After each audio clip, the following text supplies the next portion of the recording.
Hi. People think that my life is simple, but it's not. People think that I'm just an ordinary, everyday mom. Like any other day mom. Two kids and a husband. With a family. I have a mom of my own, a dad of my own, a brother, two sisters. But I have more than just that. I have a lot of brothers and sisters. That some people don't know. Some people do know I have a lot of brothers and sisters. Hey, that's okay. But when they find out that I have a lot of brothers and sisters, they're surprised. They go around saying to me, "Wow, your mom had that many kids?" They have to go and explain exactly what happened. Then they start feeling sorry for me. Then I have to tell them, "Don't worry, did not feel sorry for me. That's okay." Yeah, I've been through a lot in my life. But you know what? I turned out to be a pretty decent person. Because look at me. Got raised by some pretty decent people.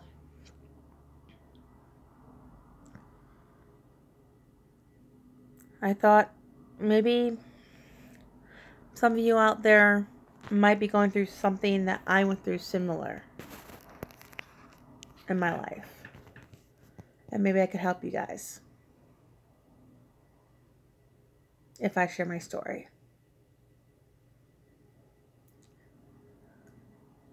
When I was a little kid, I lived with my mom and dad when I was born. My brother lived with us, and my other two brothers lived with us. Not a care in the world. We lived with my grandparents. That's what I was told. Things got hard.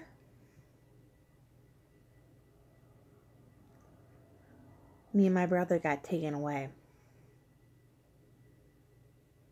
Got put into a home.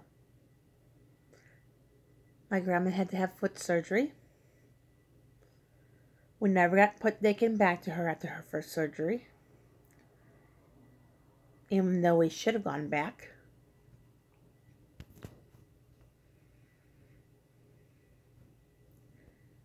Lived in a few foster homes. And then we found a home that was good for us. Luckily, that home was good enough that they adopted us when we were old enough. And let us still get in contact with our biological family. Me and my brother, who's a year older than me, got adopted together. I still see some of my other siblings once in a while. I got two brothers that I get to see all the time if I have a chance to that live nearby. I have a brother who now lives in Texas with his girlfriend. That's not on my mom's side, who's on my dad's side. I've got two siblings that are my sisters who one lives in a special needs home. But hey, she's 18 now, and yeah, that's where she needs to be because it will help her. That's okay by me. One of my other sisters who was in her 40s lives in a special needs home too, but she's physically disabled and she needs all the help she can get. Let it be that way, and nothing wrong with it, you know? But there are a lot. I got A sister just still lives at home with mom and dad. My brother, who's a year older than me, still lives at home with mom and dad that adopted us. I got a brother who was with, I want to say his girlfriend. I got a brother who lives with my grandparents. I got a sister who lives in Wisconsin and has kids. I got a sister who lives in Indiana and has kids. I got family all over. I even have a sister that I found out who died when she was a little kid.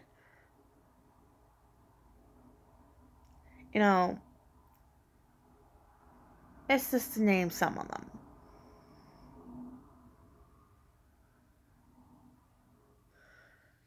It's, I come from a big family. I've been through a lot in my life. And to get raised by Italian, well, partly Italian, my adopted dad comes from an Italian family. It's interesting, the foods they eat and everything. They're sweet,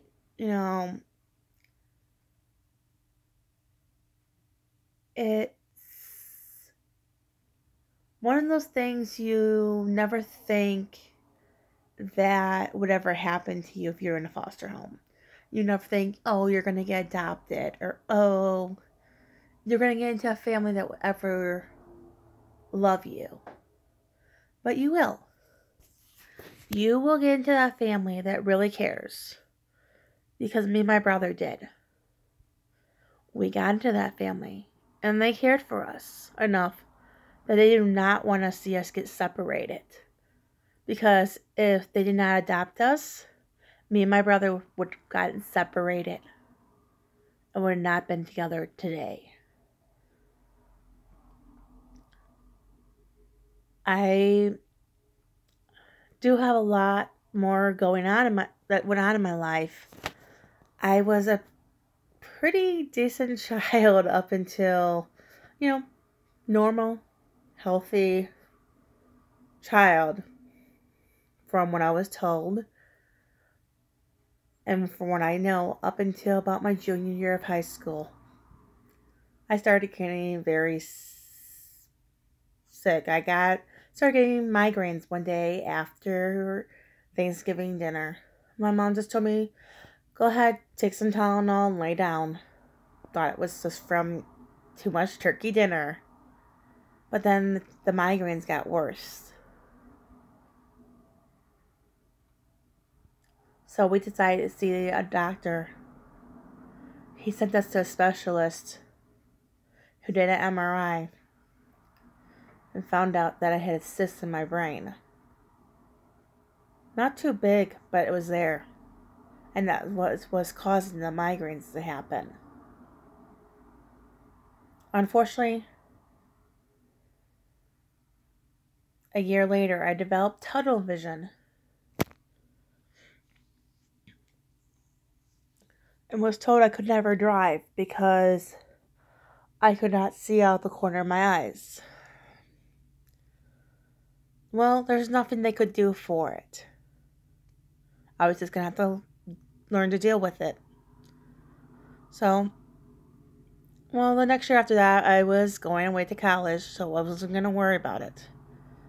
I went away to college, so just had to deal with the migraines and everything, and after I went away to college, I ended up having my first seizure.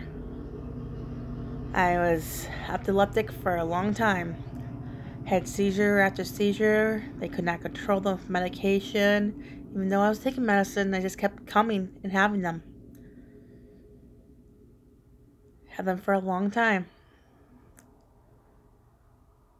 Up until about 2 years ago, I kept having the seizures. 2 years ago, I stopped having seizures.